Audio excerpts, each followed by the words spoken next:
We're going to be chewing up what's going on in Scotland, north of Hadrian's Wall. All the rage these days, isn't it? If you're a political party in government, you've got to change your leader thrice or you're nobody. And SNP seems to have taken a leaf out of the Conservative Party's books as they're looking to replace Humza Yousaf, who, of course, replaced Nicola Sturgeon after the Fred West forensic tent popped up on her front garden.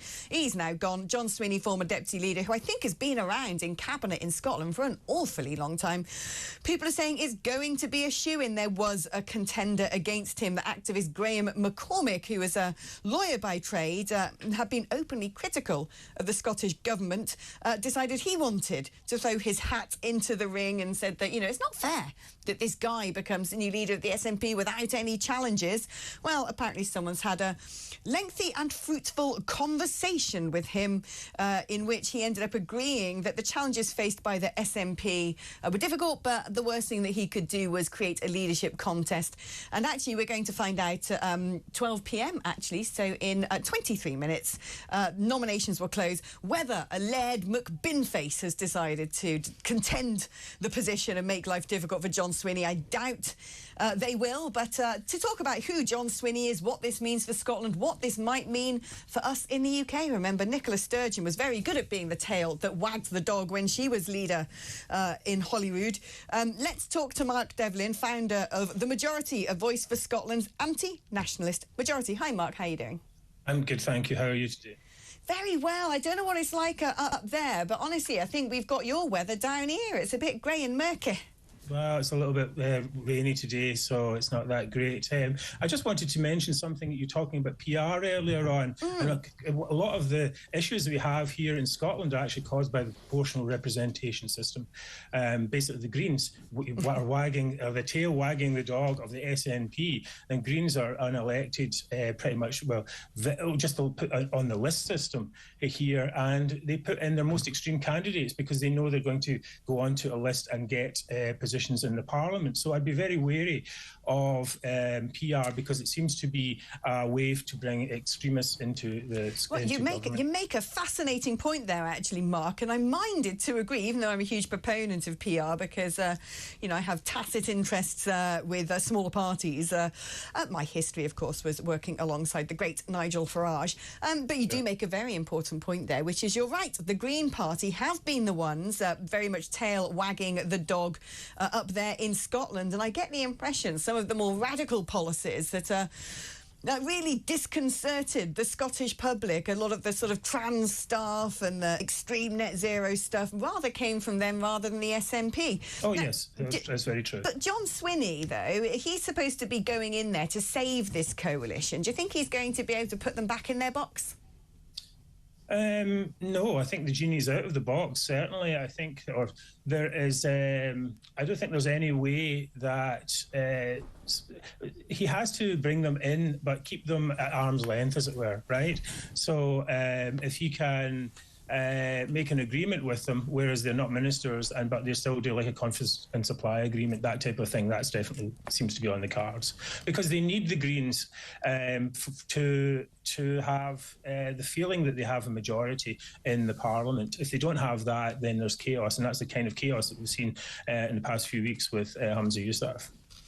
Now, tell me about Mr. Swinney. I'm not familiar with him at all. Everyone is so familiar with Nicola Sturgeon. We could probably name a hairdresser by this point. So much did the mainstream media constantly pump out everything Sturgeon when she was the leader of the SNP. But Mr. Swinney, to me, is a character I've not come across, but he has been very big in the SNP for quite a number of years. What sort of policies does he favour? Is he sort of a radical progressive? Is he more on the, you know, sort of centrist side of the SNP?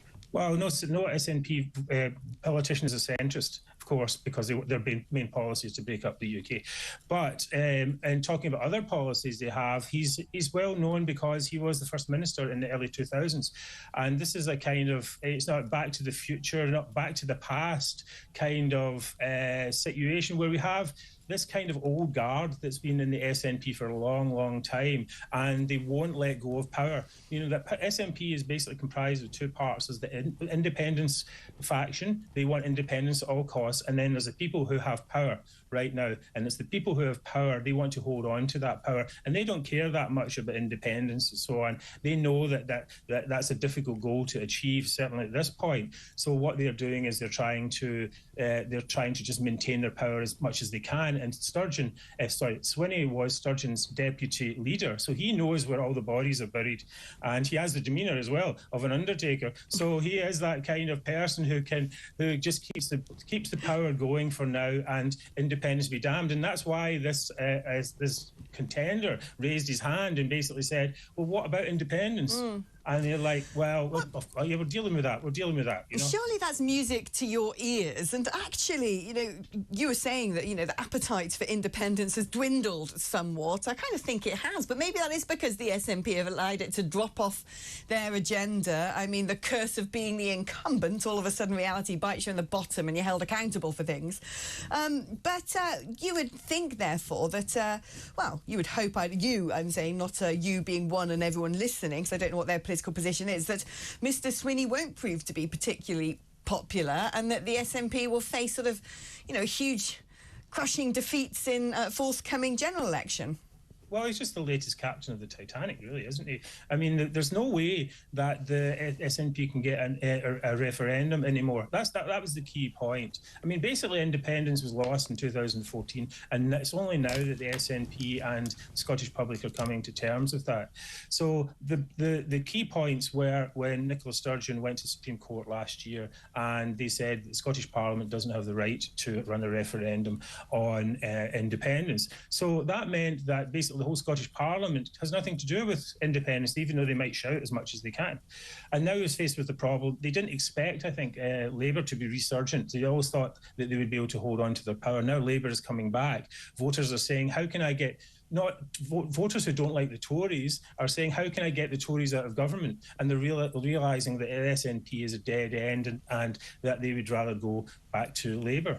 Yeah, that's Mark's position there, Zoe. Do you know, I need to stop fiddling with pens. People always message me saying, stop fiddling with pens. I dropped it then, like in a Mr. Bean way, and pulled some sort of strange gurning face as I did so. I really need to get some sort of squeegee or something to occupy my hands with all my nervous energy. Zoe, the future of Scotland. Do you know, one thing that strikes me as sort of deliciously ironic here is Nicola Sturgeon, during the pandemic, was Little Miss Holier Than Thou. She was the one constantly pointing the fingers, that Tory government doing this, doing that. She absolutely relished in the so-called crimes being committed by Boris Johnson, his parties during lockdown. And then roll the clock forward. 3 leaders of the Conservative Party, now 3 leaders of the SNP, as her husband's charged with embezzlement. I mean, how the tune has changed north of the border. What do you think is going to happen to the SNP under Swinney? I think it's going to be really hard to keep the SNP united for all the reasons that Mark's just set out. I mean, one of the things that they had was this push for independence, but now that's lost momentum. All the sort of scandal and turmoil in the SNP is going on in the background. It's detracted from what was the uniting message of the party. And of course, now we have a Labour resurgence as well, which means that so many of these voters who voted SNP because they thought only SNP would keep the Tories out of Scotland are now saying, actually, maybe we've got a better chance with Labour. And the party, because it was united behind this kind of pro-independence movement, and now all these other issues that have come to the forefront have divided them. So you've got a split between the sort of more progressive side of the party, the ones who were pleased about the supply deal with the Greens, and then you've got the sort of slightly more socially conservative part. And it's really going to be very difficult when you don't have independence in the future uniting you to find something that's going to keep this party together. And, you know, if I were John Swinney, I'd be feeling very, very nervous about this, because actually it's almost like, why would anyone want to become leader of the Conservative Party at this point? You're kind of leading what could be your party into electoral oblivion. And I think it's you know, all hats off to him and credit to him for wanting to do that. He clearly cares a lot about his party, but I think a lot of people would think it's a poison chalice. Well, it sounds like a poison chalice to me, but people would argue, as they did do every time we changed leader of the Conservative Party every 5 seconds, that surely it should be put to the people, even though we don't elect people in a presidential fashion. I think when people do vote for a party, they do take inspiration from who the leader is and what that leader is promising. So, Mark, do you think he should put this back to the people of Scotland?